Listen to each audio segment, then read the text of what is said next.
This podcast is a member of the Voices of Wrestling podcasting network. Visit voicesofwrestling.com to hear the rest of our great podcasts, as well as show reviews, columns, opinions, and updates across the world of wrestling.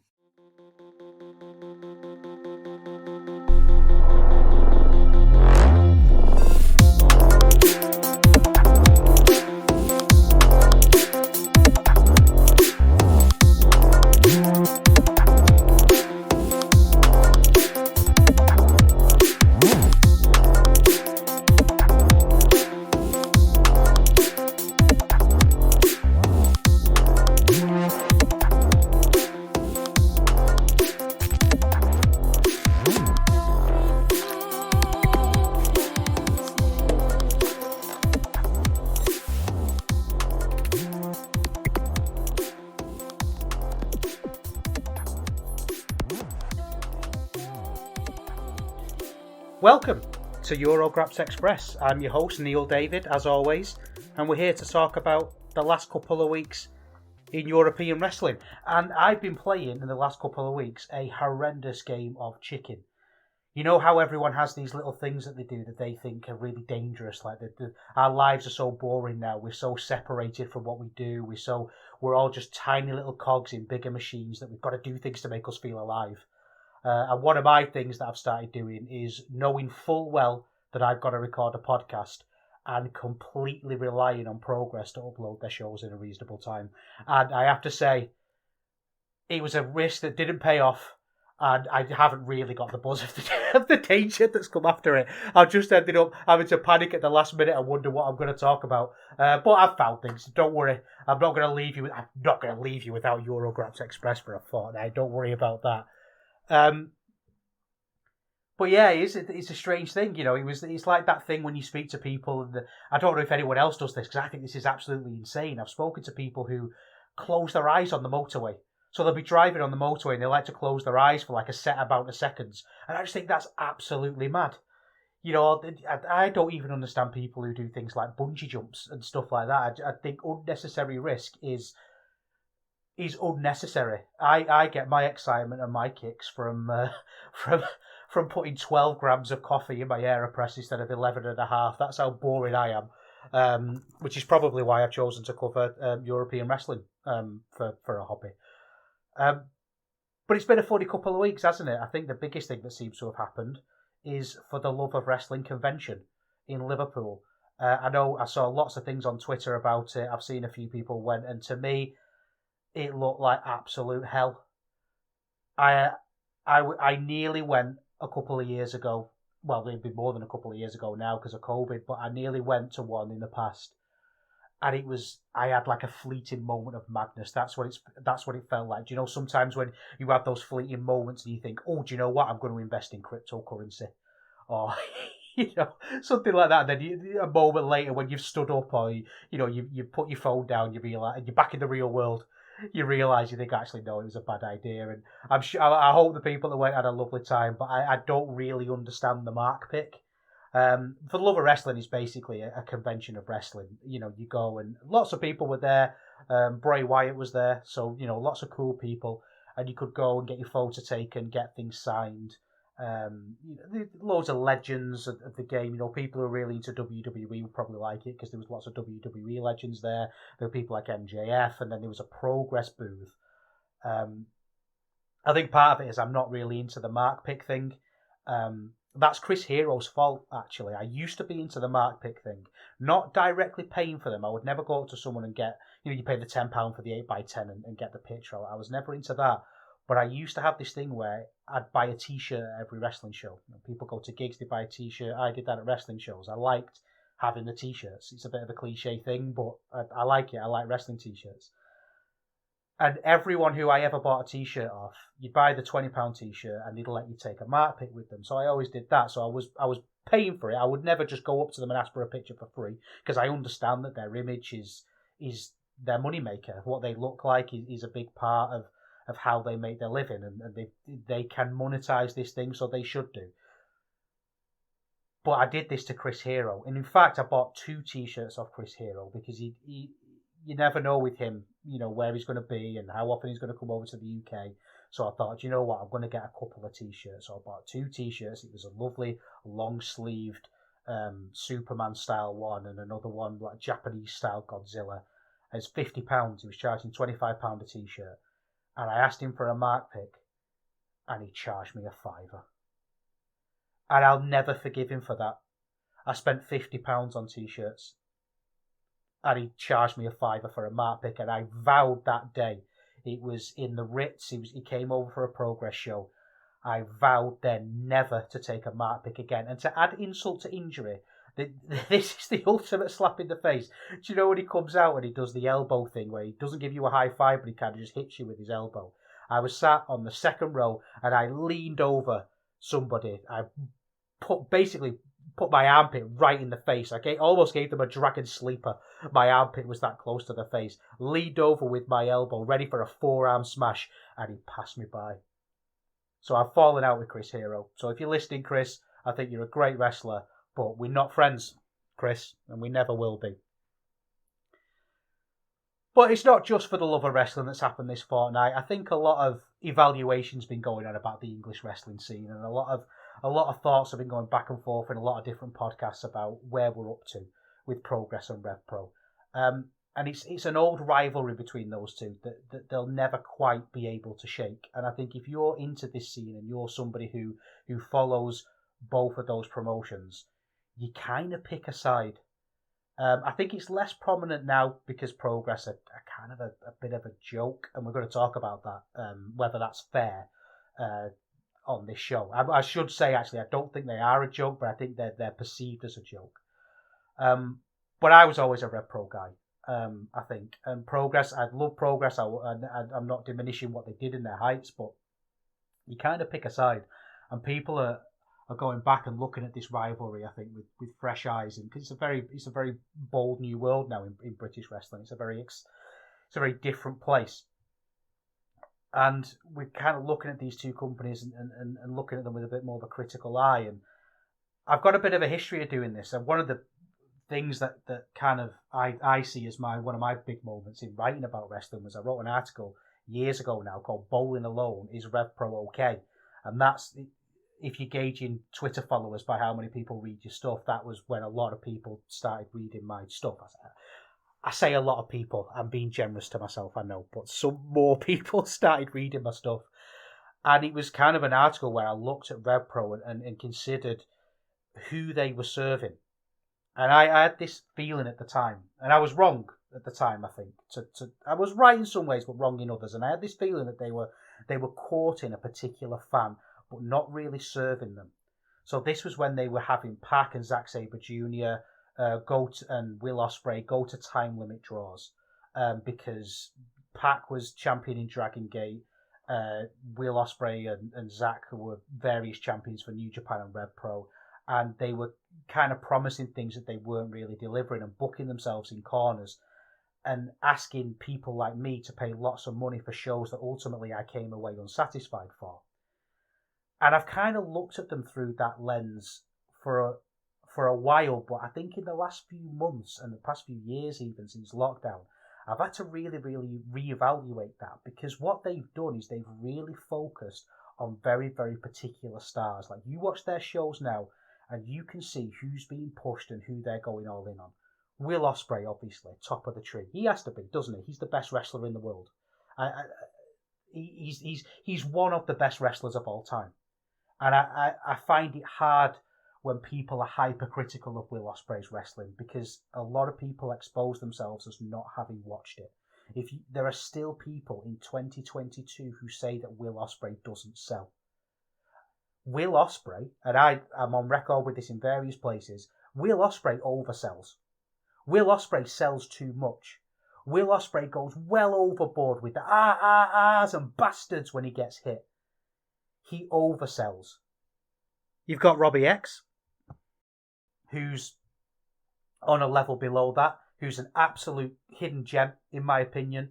He's not a guy who you would push to be the top star. And if you want to know why, go and have a look at 1PW's Facebook page or their Twitter page, because they're pushing him as a big guy and he can't really do promos. His promos aren't very good, but he's a fantastic wrestler. He's a fantastic person to have on your roster. You've got RKJ, who will be a megastar. I think he'll be as big as Will Ospreay, and I'm not. That isn't a controversial opinion. That isn't something that is a crazy thing to think. It's not a crazy thing to say. It's something that a lot of people think. And when I say a lot of people, I mean anybody who's watched one of these matches. And you've got Dan Driller Maloney. They've got this core roster of really, really great guys who they're pushing. They're not people, apart from Will Ospreay, who they really need to worry about. And now they've got this great sort of system in place of where Will Ospreay comes in when he can, but you've got these other guys to fall back on. My criticism of RevPro recently has been that a lot of shows have just felt very, very underwhelming. But when you have a look at what they do, it kind of makes sense. And maybe I'm criticising something because it isn't directly for me, but maybe making things directly for people like me and you isn't the smartest business choice.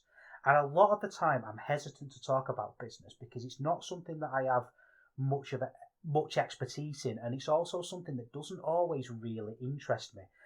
I think sometimes when you talk about wrestling business, you've kind of got to be like Brandon Thurston. You know, you've got to have that head for figures. You know, like because Brandon Thurston focuses on ratings, doesn't he, in business, and he's somebody who's really got a head for being able to look at this analysis in a really mature, sensible way and have the brain for it. But what you do when you talk about wrestling business is you enter the most horrendous discourse. I think a lot of people need to have that Socrates thing, and I'm not going to talk too much about philosophy because I know people switch off, but Socrates had this thing where he said, I know nothing. And sometimes it's okay to say, I know nothing about how businesses work. We can listen. I'd listen to Brandon Thurston. I'd listen to lots of people who do know how these businesses work, and I can form opinions on what they're saying. But if I've got my own podcast and I'm writing an article, I'm not necessarily going to lead with that. And actually, this is a long-standing thing I've had because it comes from I'll write an article and I'll say something like Zack Sabre Jr. is the best wrestler in the world, and I can guarantee you will get a reply that says something like, "Oh, I didn't realise Zack Sabre Jr. sold the most tickets." So I don't really look at business. I look at performance. I look at what's in front of me. I look at what's being presented to me in terms of story and feel and emotions, because that's where my strength lies. And I think what that did is it allowed me to sort of pass over this actual brilliant system that RevPro have. They have this excellent hierarchy of shows that's built in to succeed as a business. And again, I'm presenting this as an opinion, like I say, as somebody who's saying, I know nothing about business. So if you disagree with me, that's absolutely fine. But look, they've got the York Hall show at the top. And that's really the show that's aimed at people like me. The latest one has Minoru Suzuki and Will Ospreay. It's got the Velocities against Aussie Open. These are big matches that people like me are interested in. Now, the Minoru Suzuki Will Ospreay one is obvious. It's just going to be a great match, isn't it? But the Velocities one is really interesting because that's a match that has buzz for being one of the best matches of the year, like last year. You know, this is our chance to see something that was so critically lauded in very particular circles. And I think that shows that they're switched on and they're aiming the shows at those people. The step below, you've got your Live in Londons. Used to be at the Cockpits, now at the 229. They're their bread and butter shows, and the shows that people like me are going to go and see. They're Corrigan Hall. That's what it is. The hardcore fan show. But the problem that I've had, I think, in the last few weeks on the podcast, and probably for the last few years with RevPro, is that I've then been looking at the Live in St. Neots and the Live in Southampton shows with the same lens as I have those two shows. And lenses and how you see things are really important.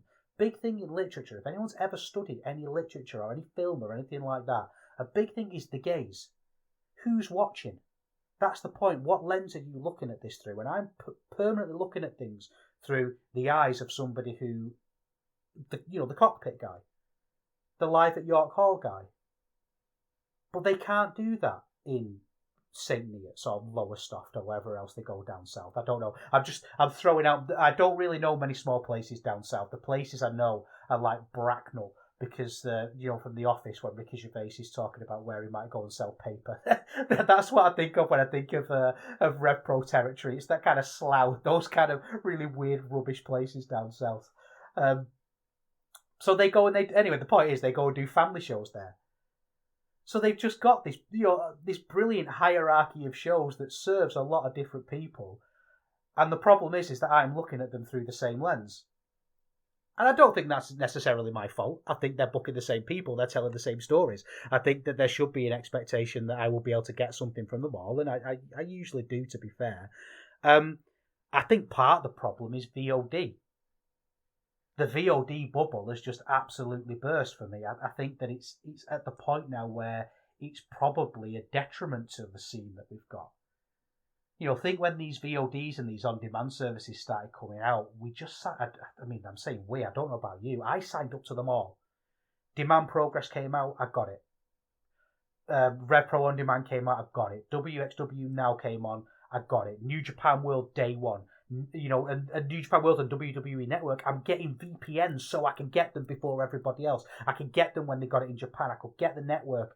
I don't know if you remember, but the network took, I think it was years, wasn't it? Because of the rights, the Sky Sports rights to sort of get it over here. So we had to go and get VPNs. I was desperate for these things. But then a year later, 2 years later, 3 years later, you start to realise that you're spending a Sky bill. A top flight TV package on all of these things, and there's only so much wrestling you can watch, and you have to start cutting down, and they start to kind of fade away a little bit. And then now we're in this world where I'm paying for these on-demand services, and I'm expecting to get everything from a company, and I'm starting to think, do I need to see everything? Do I need to see Live in St. Neots? I mean, to me personally, the answer is yes, but I think a better question for me would be, do I need to be critical of Live in St. Neots? And in my head, I'm thinking, yes, I do, because I know what I'm like, and I know what you're like, and I know who we are. We do need to be critical of these shows, and it's important to be critical. Don't get caught up with this positivity crowd where everything has to be looked at with excuses and caveats and positivity. You always have to find the best in things. You don't. That's not how things get better, and that's not how you have fun either as a critic and as a fan. You have fun by being critical of things. Like, don't be a dork. When it's good, it's good. When it's bad, it's bad. Get your joy from thinking about it. Get your joy from getting your brain matter working. Don't just assume things are the way they are. But I think it's kind of suffering. RevPro is kind of suffering because they're uploading everything. Because in my head, I'm not necessarily distinguishing a Live at York Hall from a Live at the Cockpit to a Live in St. Neots as much as I should. Obviously, I am distinguishing them shows because they're in completely different venues. But also the problem with RevPro's VOD is the quality of the VOD itself. It's shocking, isn't it? It's really bad. It sounds awful. It looks awful. You forgive it because there's often great matches, but when there aren't great matches, it's really hard to forgive. They don't upload things. And I know this has become a bit of a bugbear with me, and I won't rant on about this too much, but I think what RevPro are doing at the minute is they're kind of trying to make out on their Twitter feed, and I don't think this is malicious, by the way. I think this is they're just talking and they're answering questions honestly, but I think it's coming across in a way that they're trying to make out these problems with shows being uploaded is a new thing, it's a recent thing, and it really isn't. I remember the 9th anniversary show. It was at Victoria Warehouse in Manchester, and that's my territory, and I went to it.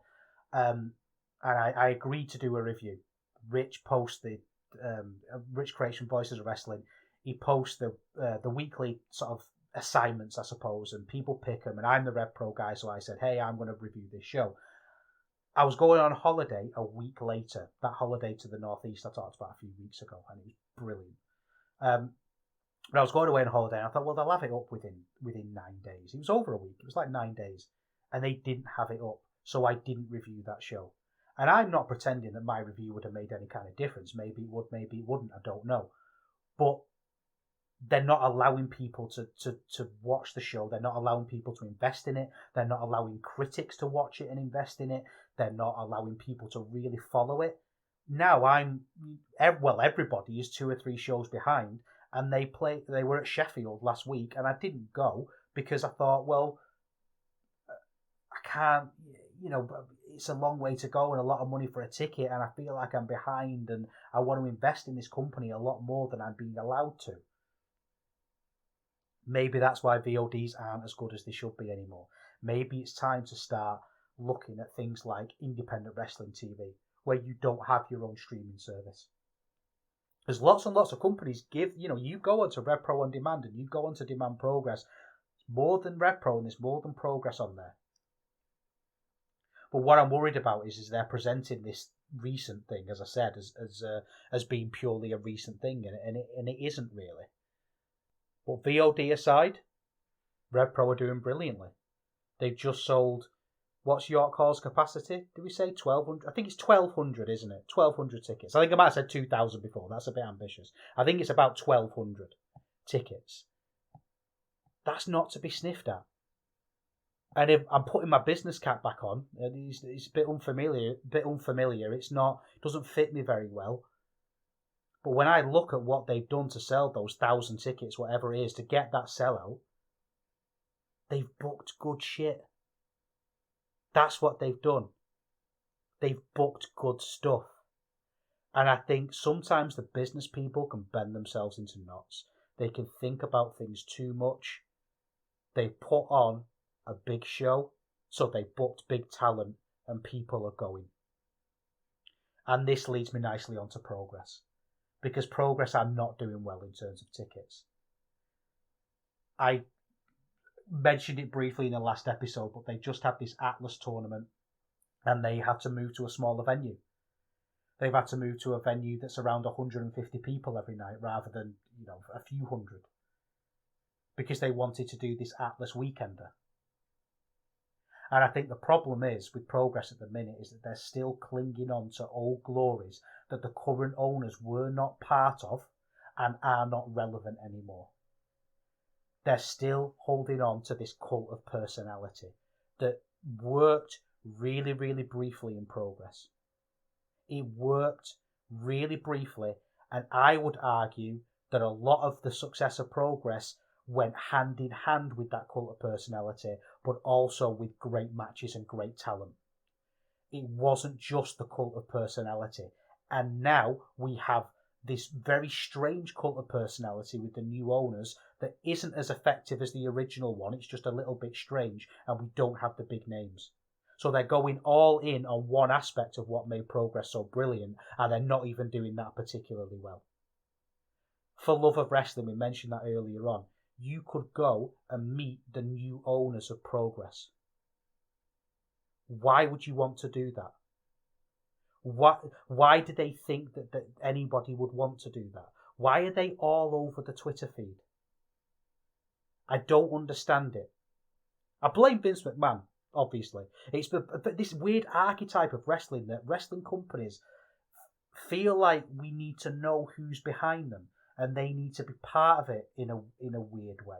And to be fair, the Progress guys aren't on the videos, like they aren't there yet, but the second they are, I think that would be a huge switch off. And that applies to a lot of people. That applies to Tony Khan. Yeah, Tony Khan pops up on the show, he does his big announcements, we all know who he is, and that's great. He clearly loves being Tony Khan, the AEW Tony Khan, which is great. But the second Tony Khan is involved in a storyline, no, I'm done.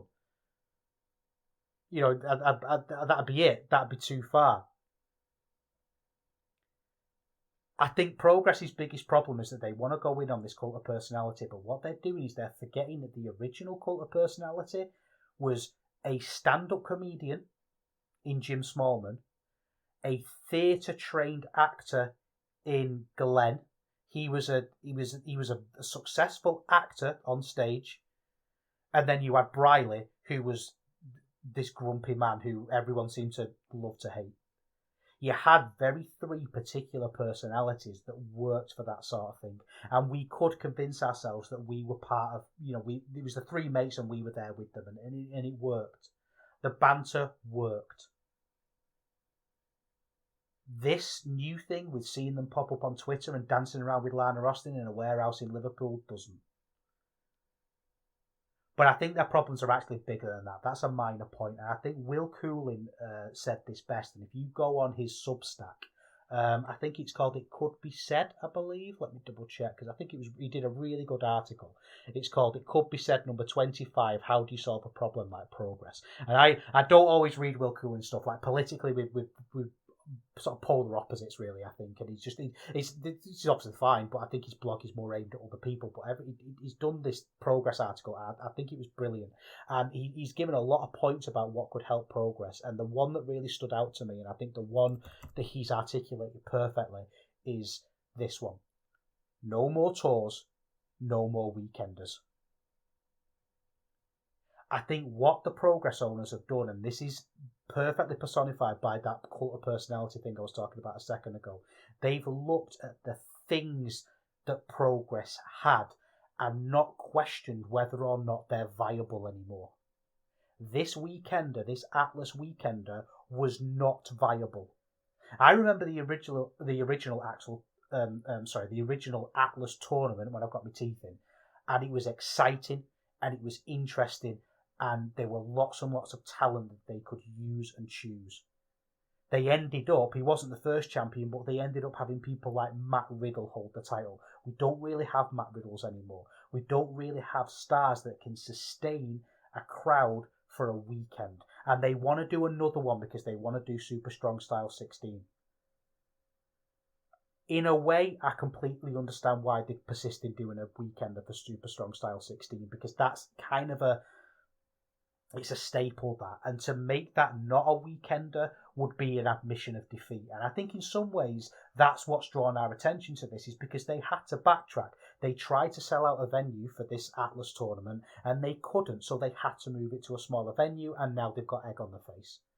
And it's making people like Will Cooling with this article. It was mentioned on the Grapple podcast. It's been mentioned all over Twitter. It's mentioned everywhere of, oh my God, our progress okay? What's going on? And people are analysing where they're going wrong.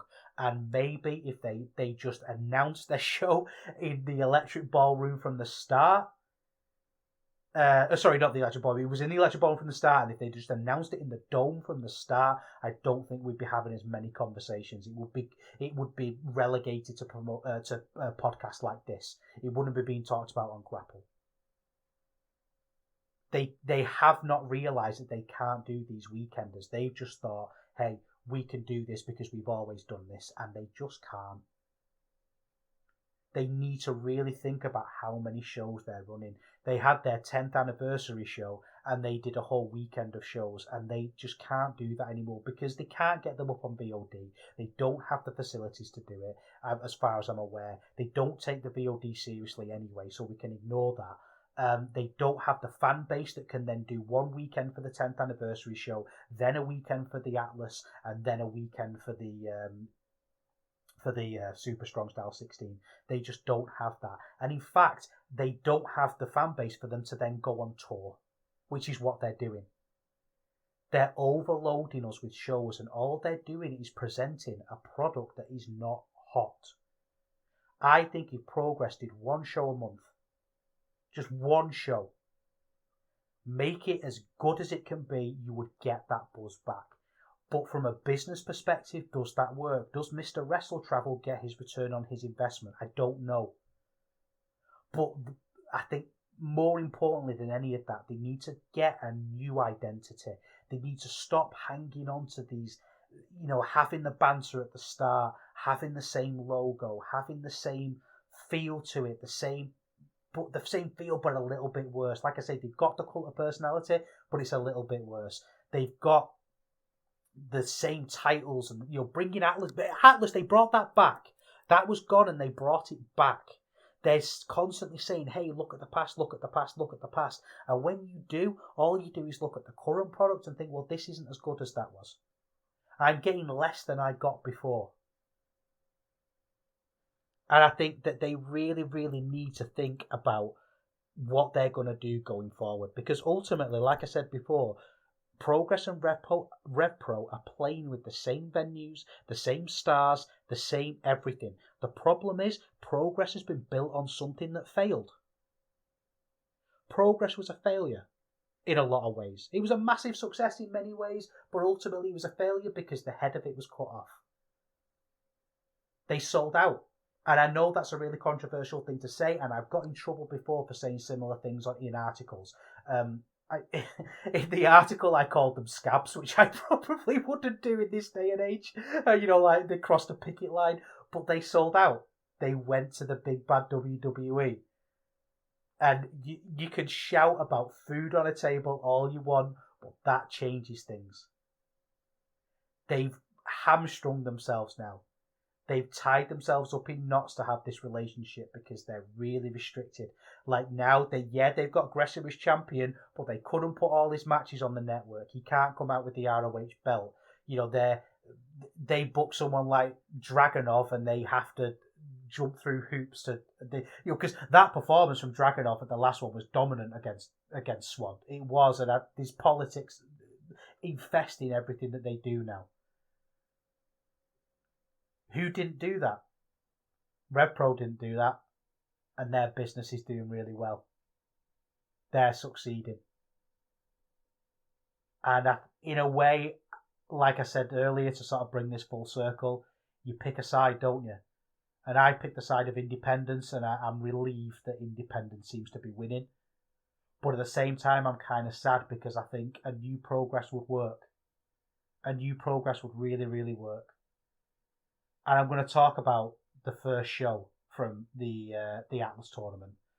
Not out of any kind of I'm only going to look at the first show, and that's all I can look at because that's all they've uploaded. And we'll have a look at these little nuggets, these little things that they're desperately holding on to from the past that just don't quite work anymore. So let's talk about some wrestling then. Go make yourself a cup of tea. Go get yourself some biscuits. I've been barbecuing this weekend and I made some ribs and they're absolutely amazing, if I say so myself. And that's not really me blowing my own trumpet. Barbecue, low and slow barbecue is easy and I recommend it to everyone. I'm not at Franklin barbecue levels. I'm not at this amazing griller by any stretch of the imagination. But I got some ribs from Costco. I put a rub on them and I left them for 6 hours. And I've been stuffing my fat face with them. So I'm going to be eating ribs. I want you to go and eat something that you love as well. And we'll review a couple of shows. We've got a Progress show and a RevPro show to look at. I think we'll start with Progress, shall we? Let's go.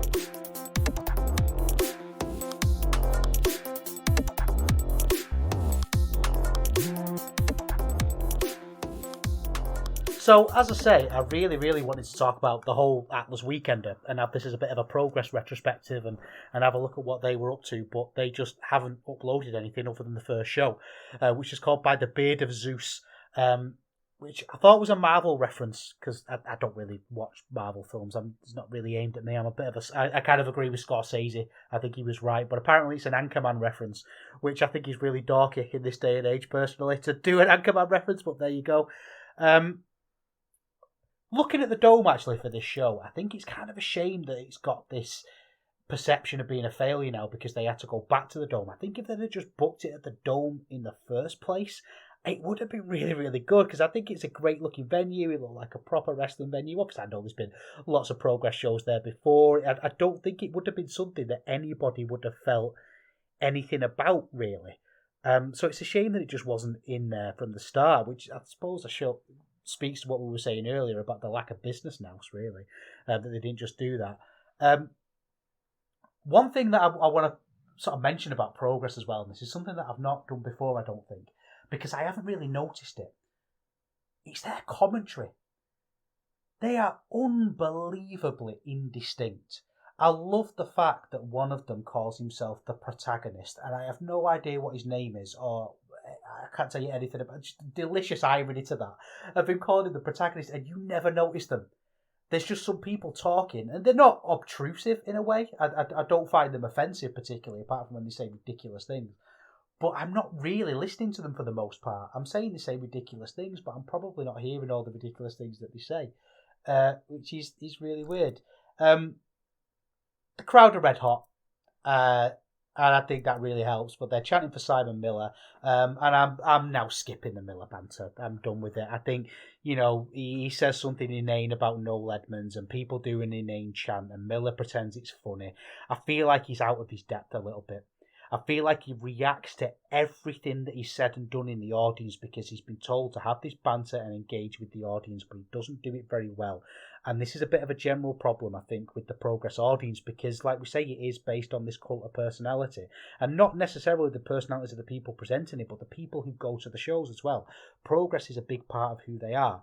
Progress, traditionally, was, yeah, it was great wrestling, but it was also something that people went for a piss up. They went to meet people and have these weekenders where it was just them all getting trashed, which is great. You know, it led to brilliant atmospheres, but it's sort of a weird version of that now.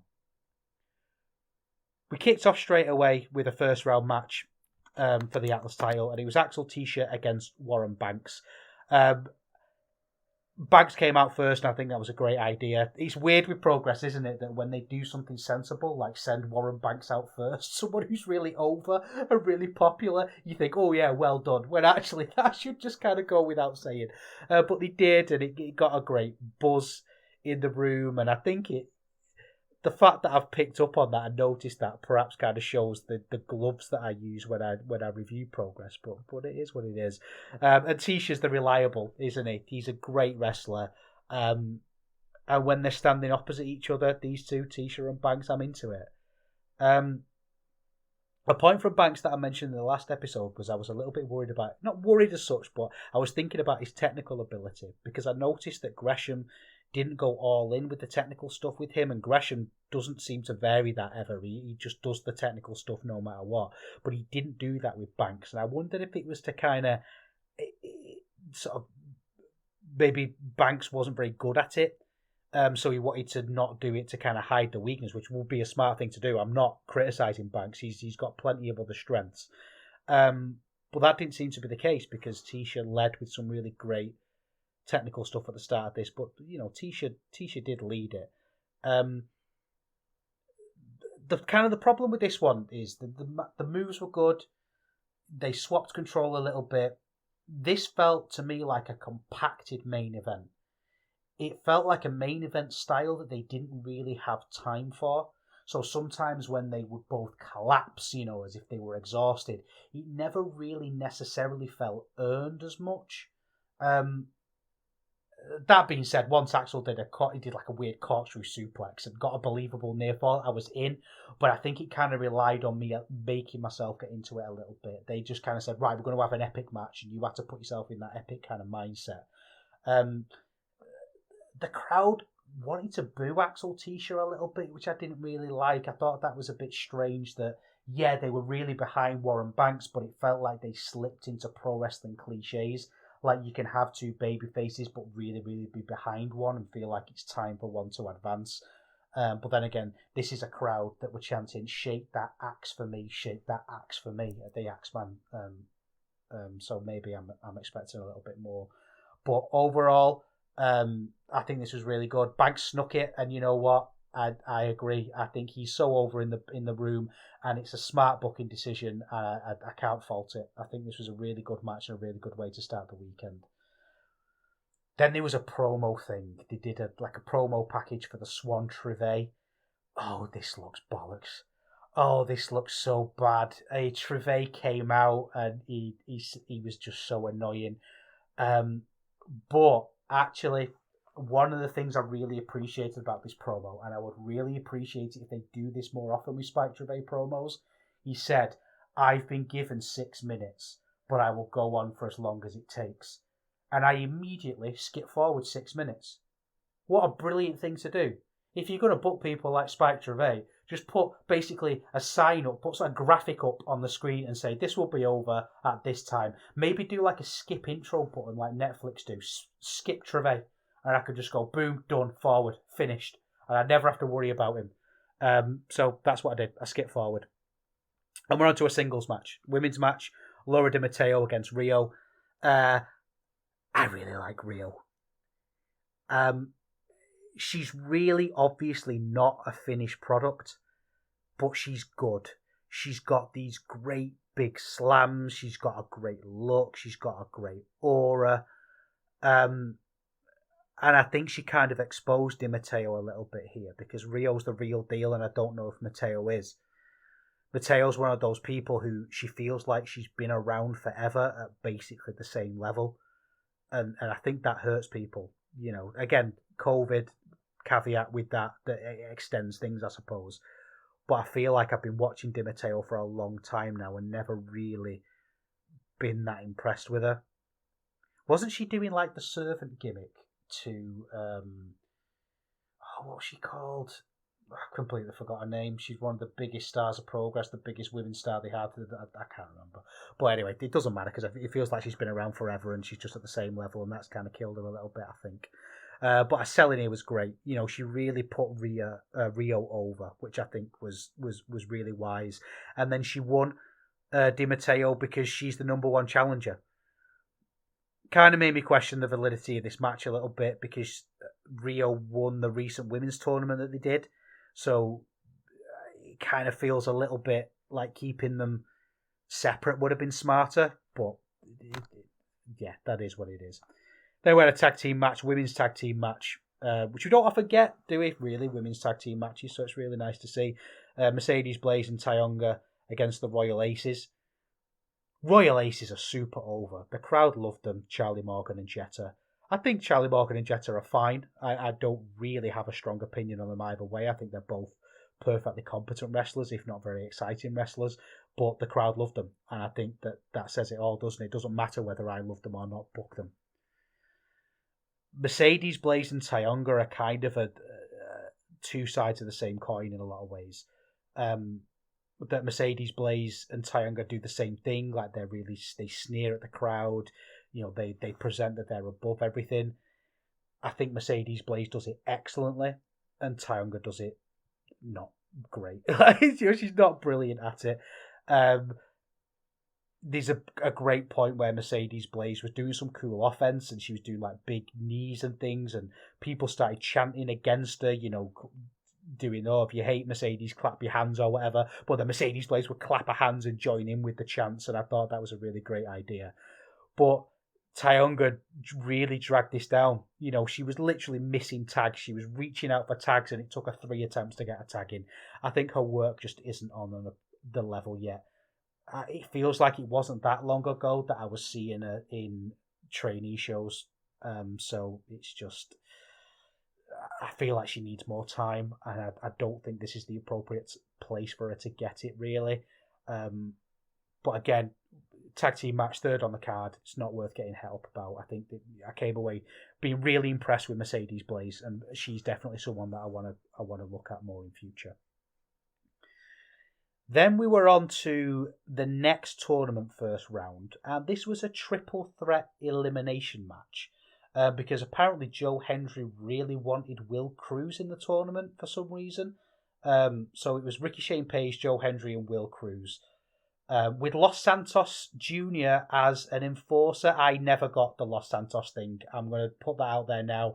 He's kind of that era for me when Progress had really started to die off, and he represented silly Progress. And a lot of Progress is really silly, but the no fun police, I don't get it.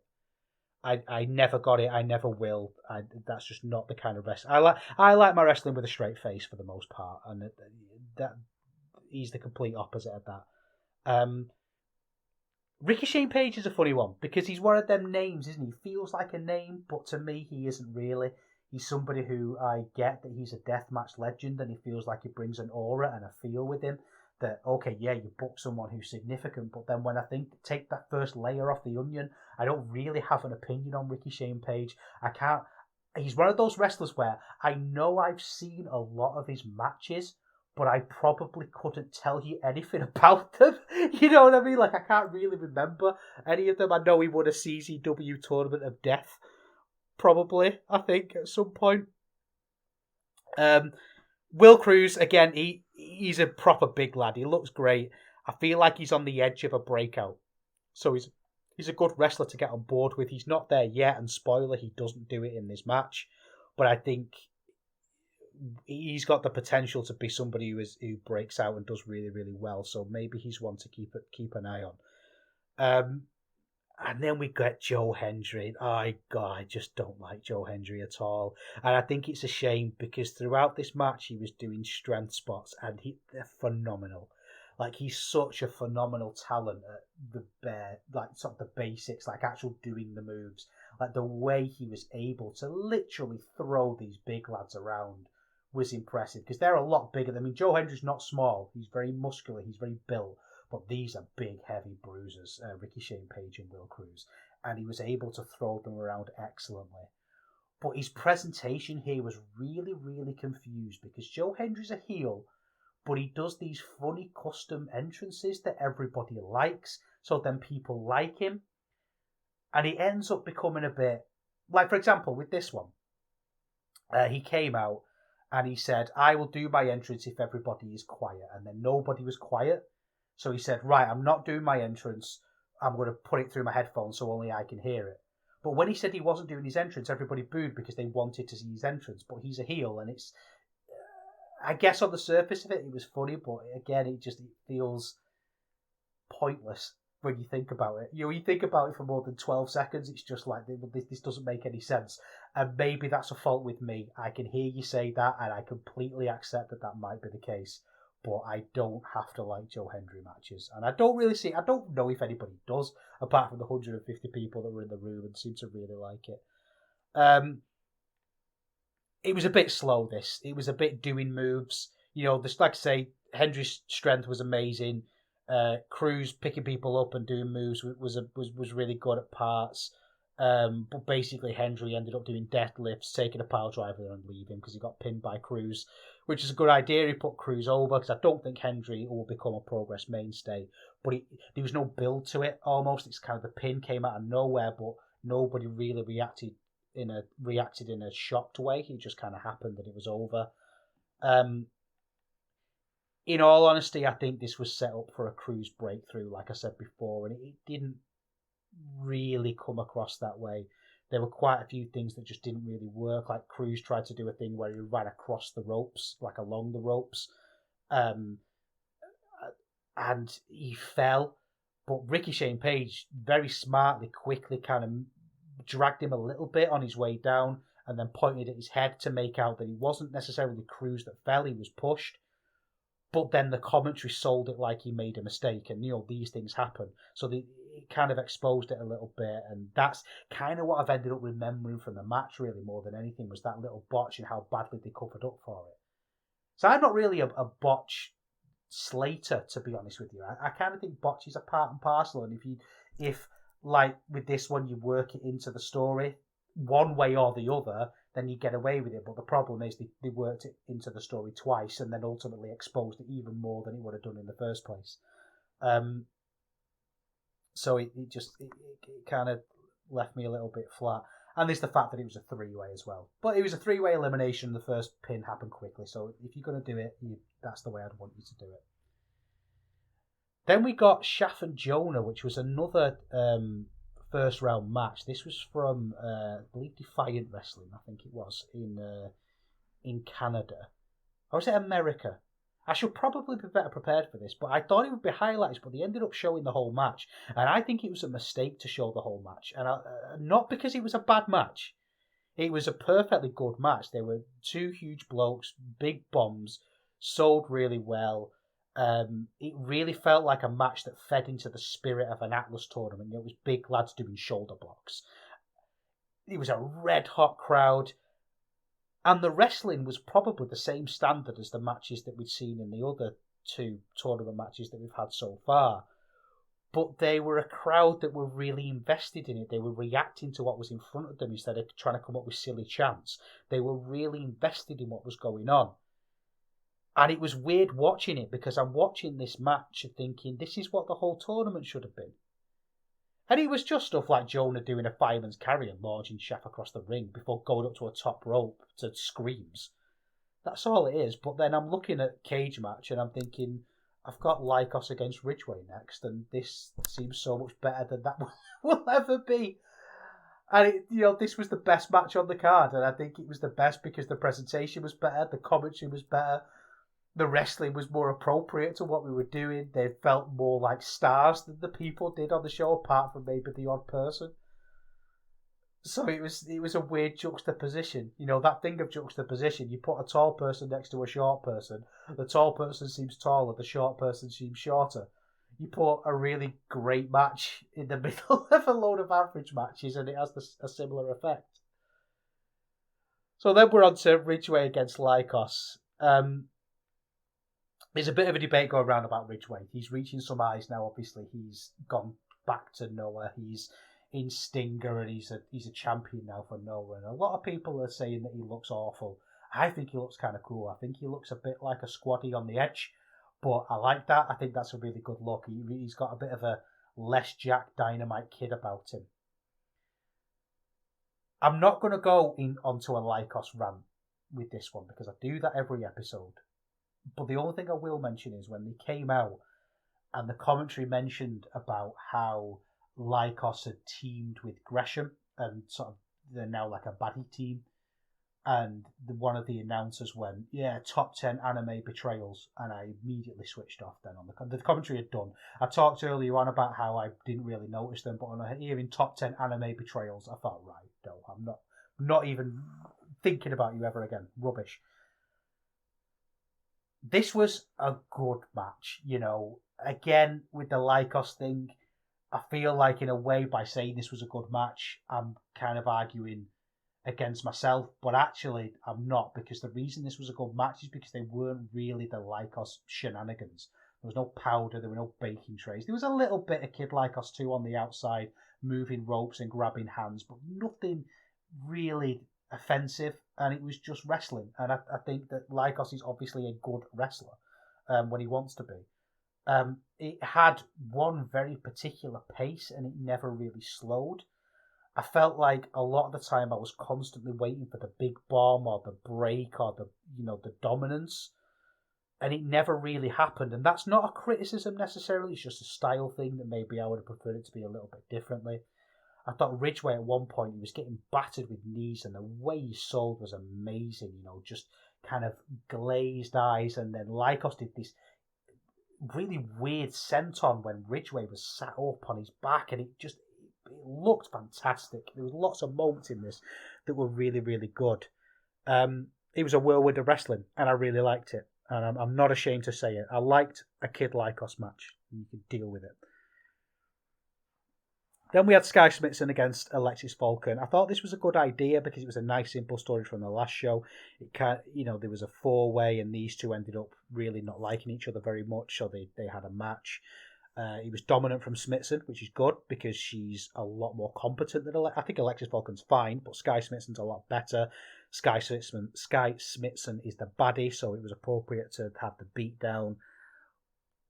But then there was a double count out because they got so wound up they forgot they were wrestling, and it feels a bit like this feud must continue. And I don't know if it warrants that. I don't know if it warrants another match unless they want to do. I mean, to me, the logical thing now would be to do like a no count-out match, a no DQ match, and I suppose that would make sense to get a couple of matches out of it, because this was short. It just felt a bit pointless, really. But if it's part of a bigger story, then that's fine. Now we're on to sort of the juice of this tournament, and it's Big Damo against Luke Jacobs. And I'm still really conflicted about Jacobs. And I talked about him in the last episode, and I said, I think it's time for Jacobs to sink or swim. And it feels unfair to say that because he's like 21. But it is the way it is. We can say till we're blue in the face that he shouldn't have been put in these positions yet, and he should have had longer to become seasoned and to practice and to hone his craft, and he should still be wrestling the young guns, but one of them's injured. And he is who he is now. He's a big enough name that people want to use him. And what do? You don't turn down big bookings, do you? It's like the Roman Reigns thing, isn't it? What's Roman Reigns supposed to do? Is he supposed to argue that he shouldn't win Royal Rumbles? Of course he shouldn't. But that doesn't mean that it's the best thing ultimately. And I worried with the Atlas tournament that's going to be a hard place for him to swim. Because he's quite small. He's stocky. He's chunky. He's a big lad in some ways, but he is quite small. And whenever I see him with heavyweights, I just feel like he gets eaten up a little bit. The big one for me was the RevPro 9th anniversary when it was Young Guns against Aussie Open, and they just couldn't do the lifts, they couldn't do the power moves, but Luke Jacobs' whole style is built around doing these power moves. He's moving away from that a little bit into more of a brawler, more like lariats and punches, and I think that's really appropriate. And when he was running and he was doing huge big lariats and this in the corner, and I was thinking, oh, don't let me down. You know, I was into it. I thought, yeah, he's got that thing. But then Damo basically had to spine buster himself at one point because I don't know if Jacobs could lift him. When it was strikes, I was all there with Jacobs. But when it comes to the power moves against guys like Big Damo, because Big Damo is a big lad, believe it or not. The name's not necessarily part of the gimmick. But I was really into this as well. At the same time, it was cool. You know, Jacobs was the underdog. He was launching around. He was jumping straight back up. He was no-selling clotheslines. I was into it. Simple story. Jacob was battered, and he had to fight back. The lariat that he won with was spectacular. Obviously, a lot of that's to do with the way Damo sold it. But I'm going to be really cautious of Jacobs as I go through this tournament because I think, as I say, it's sink or swim now. He's treading water, and it feels like he's been treading water for a while, and I'm ready to see something special from him now. I really am. And I hope he does as well, because I think he's great. Main event of this one was a tag team title match, 0121 against the Sunshine Machine. I'm really into the tag title stuff with Progress. There's a tag title championships I really want to see. And so were the crowd. But they did this chant, and oh my word, it was so annoying. They did a chant, 0121 Sunshine Machine, and it went on forever. It went on forever, and they didn't leverage it into excitement for the match, and they should have done. Let it go on a minute less than they did, and it would have been fine. But oh my word, this chant was going on and on and on, and I get if you're in the room, it probably had a great atmosphere, but I wasn't in the room. I was watching it on VOD, and I had to skip forward, and they were still going on and on and on and on. Once the match started, it was great. The first part in particular, it didn't really have any dead time. It was constant fighting. It was constant violence. It was the definition of what the kids call extra. You know, they didn't break a pin with a kick. They break a pin with a swanton bomb. Darius is superb. You know, he was launching off the stage. He was doing all sorts of cool stuff. He had an awesome energy. Maloney felt a little bit understated in the first part of this. Considering he's Maloney, he was strange. But Darius more than made up for it. Few points in this match, things were slightly too choreographed. Too many slight pauses while people position themselves. And then they did this thing where Maloney got rocked and Darius had to be on his own. And it slowed down a bit. Now, as far as I'm aware, that was story. I don't think it was shoot. I don't think he was shoot injured. If he was, this kind of negates what I'm saying. But it felt like I started to see the cogs a little bit here. Do you know, as like earlier on in this match, I had issues with them kind of taking a while to get themselves into positions. So 0121 would do a dive, they'd miss, and then Sunshine Machine would then get into their position for the next move, and you could see that 0121 were getting in position to take that move, and it wasn't smooth, it wasn't like nice transitions. And this thing with Darius being on his own kind of took it to the next level. It felt like they thought, right, how can we get Darius over? Because he's somebody they're going to go all in with, and they absolutely should do. So they kind of had him fight back on his own. And I thought, why can't we get Darius over by him doing cool stuff? You know, it doesn't have to be this. It felt contrived, basically, is what I'm trying to say. Maloney came back, and again, I don't know if this was a real thing or not, but it just, whether it was or whether it wasn't, it stunted it. There was bits when they were both up on each other's shoulders. You know, Sunshine Machine do that thing where Mambo stands on TK Cooper's shoulders, and then 0121 did a similar thing and then flipped it into a Canadian destroyer, and it was just all very much. It was too much. Like, it was all very much. It's basically what I'm trying to say. But overall, it was good because, listen, as contrived as those spots are, when Driller's breaking up pins with a pile driver, if you don't like that, I don't know what to say. You know, that's just awesome, isn't it? This was a 3-hour show, and I've been critical of bits, but actually, overall, I thought this was really good. The bit that bothered me more than anything was at the end, when it came up that the night 2 isn't being uploaded till like May the 7th. You're not PWG Progress. PWG can get away with this because they sell $250 tickets and they sell out within seconds. You just had to move venues because you didn't sell enough tickets. You need get this stuff edited, get it up. Get it edited and get it up. Let people watch it. Build a bit of a buzz around your brand. Stop going back to these old things. Get something new going. Get some new excitement going. You're going to have to take the belt off Gresham soon, and I think that would be a perfect place to get something new and exciting going. What that is, answers on a postcard. But don't send them to me, send them to Wrestle Travel. Right, so that's it for Progress. Like I say, really good show, really worth watching, but it just stinks of progress, doesn't it? So let's have a look at RevPro.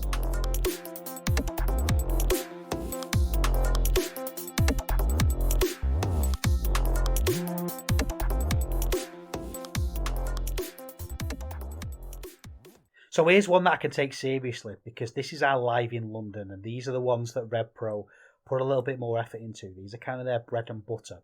And I feel good now with my critics hat on. I feel like I could really sink my teeth into this show.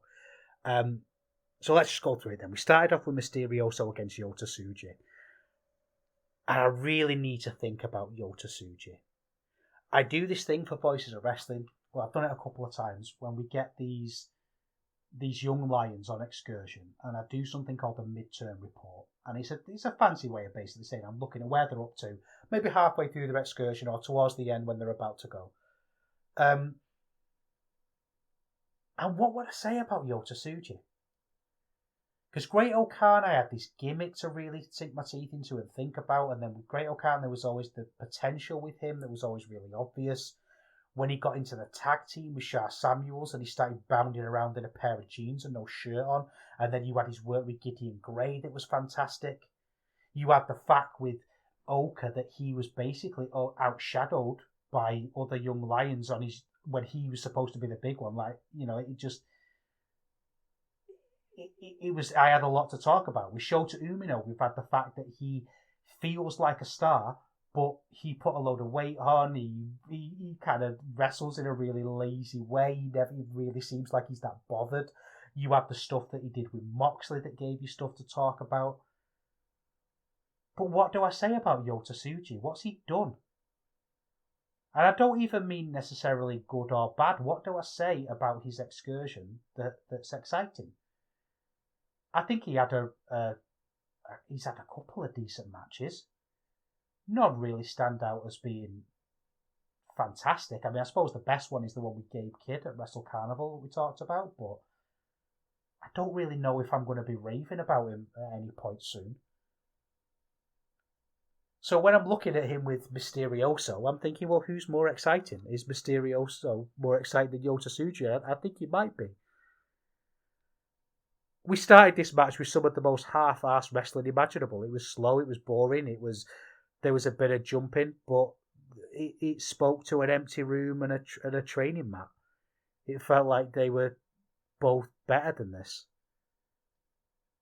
It got better, to be fair. You know, Mysterioso did some backflips, but there was lots of nonsense in it as well, like Mysterioso going for a handshake, but then Tsuji refusing to shake his hand. And I think, well, why are we doing this? Like, well, what's caused this? There's no bad blood. You've just done a bit of bad wrestling. If someone offered to randomly shake my hand after maybe a conversation, say, I would think that was weird. There was some good stuff in this, you know, like Tsuji did a top rope head scissors and then big dives, and I wondered why we weren't doing this from the start. The best bit, the bit that got the biggest pop from me actually, was Gideon Grey mentioned bigbackbodydrop.com. So the shout out to Ian Hamilton, that was really cool, a really nice thing to do. So I thought that was really good. They did win me round in the end. Mysterioso did a cool moonsault, but again, Tsuji just wasn't very exciting. He did the spear, and it made me think about that move. Who do you associate with the spear? I mean, maybe everyone's going to have different ones here, but I associate Edge and Goldberg. You know, the spear doesn't really seem to be something that amazing workers do. This feels like one of those things, and I've just said that. It feels like one of those moments where I'm forgetting like the genius wrestler who uses spears. So let me know if I've forgotten anybody. But yeah. Then we had Rhea O'Reilly against Hyan. Rhea O'Reilly's good. She comes out with a very kind of heelish attitude, which stunk of pro wrestling a little bit, I thought. I feel like they're really convinced that Hyan can do this brilliant blue eye. So she needs this clear heel, but I don't know if Hyan can. She's all poses and smiles, and I just don't think it works. It's a bit of that Rocky Maivia energy, but obviously without the upside. So I feel like, what are we doing? And then Rhea was the opposite. You know, she's a baddie now, so she's taking powders, and we get dive and brawl outside. And I think Andy on commentary, Andy Quilden, did really well. He was billed talking about her past and things that she's achieved, and they kept the match simple. The heel did the beatdown, and Hyan had to fight back. But then sometimes I'm thinking, is this what I really want from RevPro? Do I really want it to be this black and white? Maybe, like we were saying before about the different shows, that would work well in your St. Neots. But this is now the Cockpit show, or the Live in London show, I should say. And then guess what move Hyan did? She did a spear. It can never be really bad because it was all relatively competent and it was a solid story. It just wasn't very exciting. So it was a ladies' 3. Then we got a tag match. Ricky Knight Jr. and Robbie X against Dan Maloney and Lee Hunter. Maloney's music starts and I am pumped up. Well, I love Dan Maloney in RevPro. I think he's great in the 0121, but Dan Maloney does his best work in RevPro. And so, you know, he comes out, someone puts their hand up to give him a high five, and he just looks at them and keeps on moving, but he looks at them with such a sneer. It was absolutely brilliant. He was a little bit more understated here than usual. He wasn't bounding around as much as he does sometimes, but he climbed the rope and he did that kind of I'm looking at you gesture at Andy Quilden. And I love how ambiguous that was. Does that mean he's looking at him because he wants to beat him up? Is he saying he wants to be in a better position? Is he saying, watch what you say about me? I don't know. But that's what's cool about it because, you know, Maloney's so volatile and dangerous that you never really know what he's doing and he's talking about. They teamed in with Lee Hunter here, which is a bit, can they coexist? But it kind of worked because, again, they just came up with a little bit of glue that stuck it together. A little bit of green stuff to paper over the cracks. You know, the basically Lee Hunter and Dan Maloney are from a similar area. They're both from the Midlands. They train together and they are associates, but Dan Maloney's probably been in his ear and Lee Hunter's gone that way a little bit, which I thought was really interesting. It's a really good rivalry, this. I think, you know, you put in Robbie X in the middle, but you've got basically Robbie X and Ricky Knight Jr. against Dan Maloney, and they're just 3 fantastic talents. And Lee Hunter's a perfectly fine workhorse, so I think that's good. One of the bits that I didn't like about this at the start was that they gave Dan Maloney a mic. And he had some great lines. You know, he called Robbie X a weakling. He mocked him because he was injured and things, but he was a bit stumbly and he can't really do the banter thing.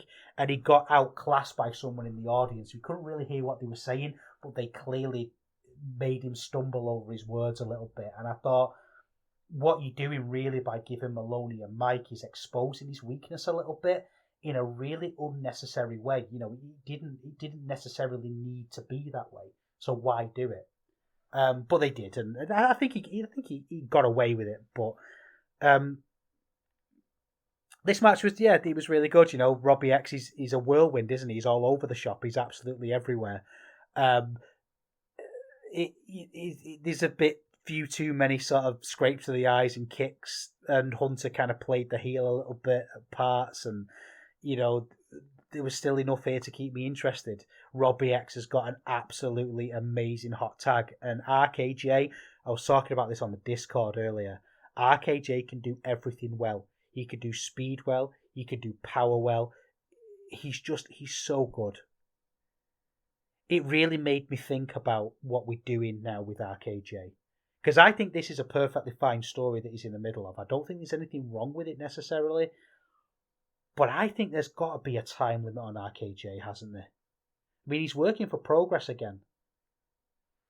And it's got to be at the point now when they start bringing New Japan over again.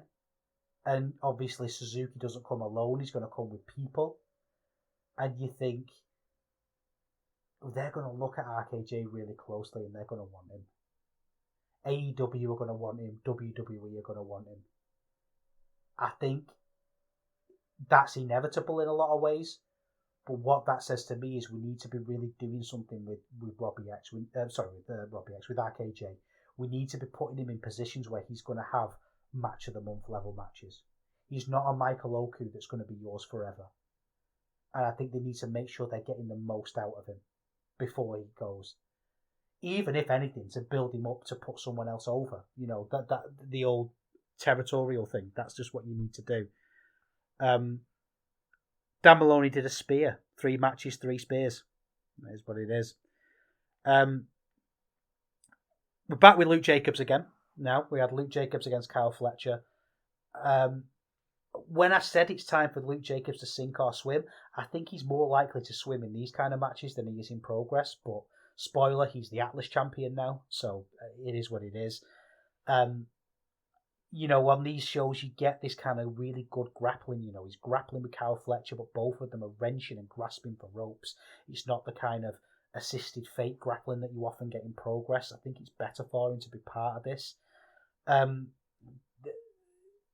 really think that Jacobs is going to be like an Ishii when he's older, a Tomohiro Ishii. He's a stocky barrel, and he isn't that yet. He isn't close to being that. But I really get the vibe from Jacobs that he's going to be great in like 20 years if he's still around then. You know, he's still got lots of little things to learn. Like he got thrown into the side of the ring and his head hit the ropes, but he sold the head rather than the back. And the commentary had to say, oh no, that would have hurt his coccyx as well. You know, and these sound like little things, but what we're doing now with Jacobs is we're asking him to be on this next level. And that's the little things that make you on that next level. You know, these are the things that elevate you above the trainee. You do see the sparks from this all the way through with him as well. You know, T-bone suplex off the top, loads of exciting things. He's just still a little bit clumsy on transitions. His ankle lock isn't great. He even needs to build the ankle lock or drop it. I feel like with Jacobs that I've got a bit of a Kim Stanley Robinson energy with him. Kim Stanley Robinson wrote the Mars trilogy of books. And they're fine books. But the problem is the chapters are really long. And what he does is you get really bored halfway through the chapter, but then something happens at the end of the chapter that's quite exciting, so you think, oh, I'll just give it one more try. And I feel like that's the point I'm at with Jacobs now. I feel like, no, there's still hope. There's still hope. There's still hope. And I don't know how much longer he can sustain that. And I really hope he does. I don't want this to feel like I'm putting him down, because actually it's the opposite. I think he's fantastic. We'll see. You know, as he had his breakout performance, I guess we've still got to have a look at the rest of the Atlas tournament to see. But I'm still waiting. When I get it, though, there's going to be a big celebration on this podcast for sure, because I really, really want it to happen soon. Then we've got Shota Umino against Lucian Phillips, and obviously Gideon Gray's involved in this one. And, you know, Gray still thinks that Umino is in the Legion and with him. Shota's been a bit of a talking point, really. He disappointed in America, Umino, and I think in the same way that he's been disappointing in RevPro. He's clearly, like we were saying with Jacobs, he's clearly got something. He's clearly really fascinating, but he's just not reaching those levels that he needs to.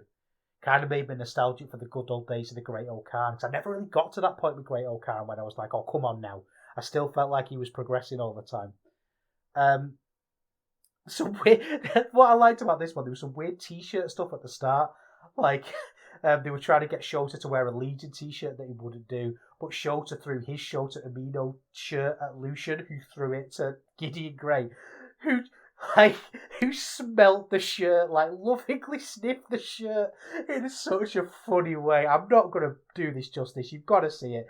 The way he sniffed the shirt and then put it on over his suit was just like, you know, this relationship that he's got with Shota Umino is brilliant. I love it.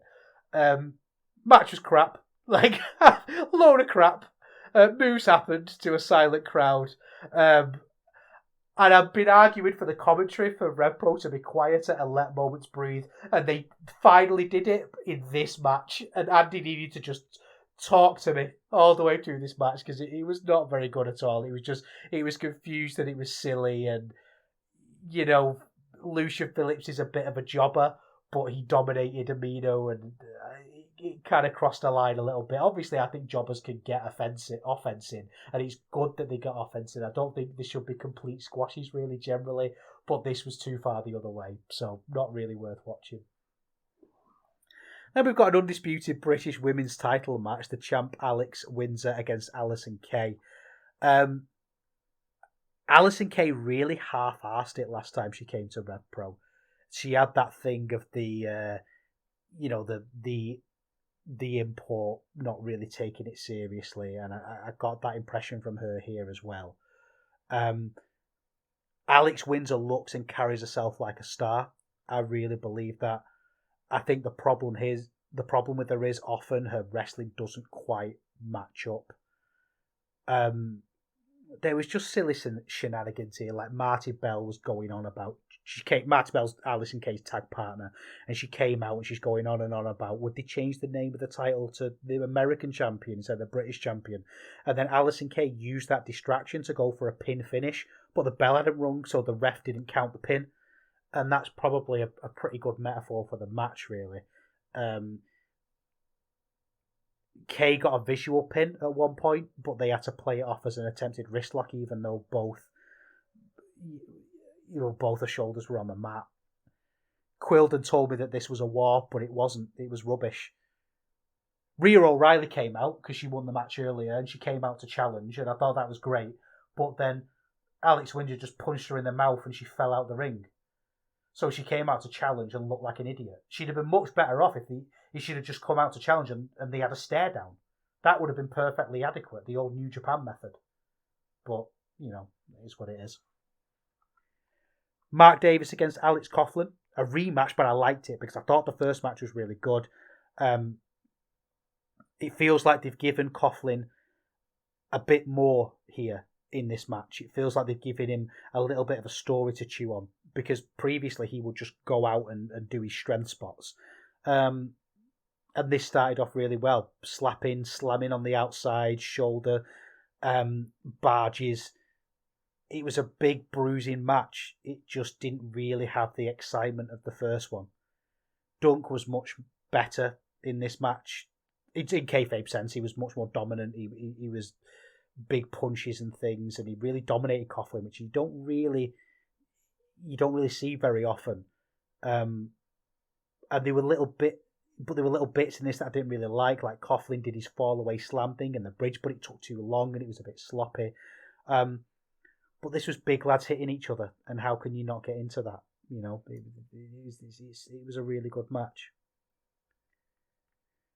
Then we've got an undisputed British tag team title match, Sunshine Machine against Destination Everywhere. And this is quite interesting because both shows we've looked at today, Progress shows and RevPro shows, have both been headlined by tag team matches and had a team in common in Sunshine Machine.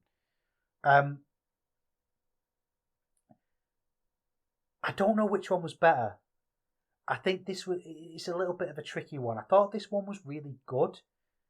I think this always like a Connor Mills thing with me. I'm a bit overcritical of Mills sometimes, but I think the problem with Mills is pairing him with Oku in a way he was intended to kind of elevate him a little bit, because Mills is a great wrestler, but what he lacks is the charisma.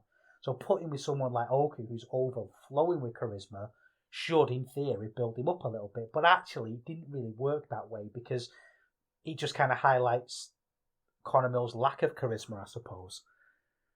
But this was full action. Mills and Mambo straight away, running ropes, hip tosses, monkey flips, hidden tags. I liked it because it was a tag team match on double speed. Mills had a control period, but there weren't pauses. He wasn't letting him crawl for tags and then not quite letting him get them. It was just fighting all the way through, and I thought that was really, really good. And Mambo's a great babyface with a great hot tag, and Cooper's brilliant because he fought everybody at one point. He got the hot tag, but then Cooper had to come in and fight two men. But it wasn't like this really corny dominance. He actually had to fight two men. People weren't waiting the turns. He had to scratch to come out on top, and he did. And that really added to the hot tag, which I thought was really, really cool. You got double moonsaults. We had all sorts of cool stuff. Apart from the finish, which is kind of the most important part of the match, to be honest with you. It was a weird tombstone thing, like a weird reversal. Mambo kind of snuck it with an O'Connor roll, and there was a bit where Mills and Oku collided, and it feels like they're always going back to this well of Mills and Oku splitting and not getting on, but never actually doing it, really. And I don't know if I trust RevPro at the minute to tell that story. So that was RevPro Live in London. Again, a really good show. I think as well it shows, like we say, about how RevPro feel like they're moving in the right direction. They feel a little bit more rewarding. But I feel like if you're asking me to rank these two shows and which one was better, I would probably say they were fairly similar. So kind of a tough one to call, really. But definitely both shows are worth watching, I think, if you have the means. So that's RevPro Live at London.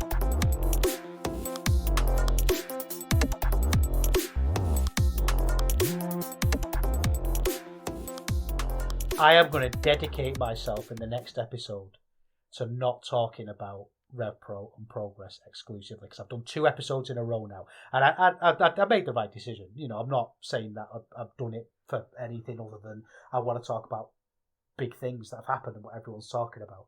But what I want to start doing is having a look at some smaller promotions. So I've had lots of Scandinavian stuff sent to me. I've had some Greek wrestling mentioned. I think it would be really cool to kind of visit a territory and think about it and talk about it. So if you've got a territory, a country that you want to highlight and you think would be good to talk about on the show, please send it to me and let me know. I hope you've had a nice time. I hope my little ramble and rant at the start wasn't too much, but we've got to talk about it sometime, haven't we? We can't just focus on matches all the time. Sometimes we've got to take a bit of a step back. But have a good fortnight, and I'll see you next time. Don't forget you can follow me on at EuroGrapsEXP on Twitter. Don't forget, if you like it, I'm going to say this now, and I promised I wasn't going to say it, but I am. Give me a rating on Spotify or iTunes if you're listening on there. Give me an honest one. I would obviously like a 5-star rating, but give me an honest rating. And get in my Discord as well. I'm in the Voices of Wrestling Discord. You can get in there and have a chat about anything that you've seen. I hope you have a lovely fortnight, and I'll see you next time.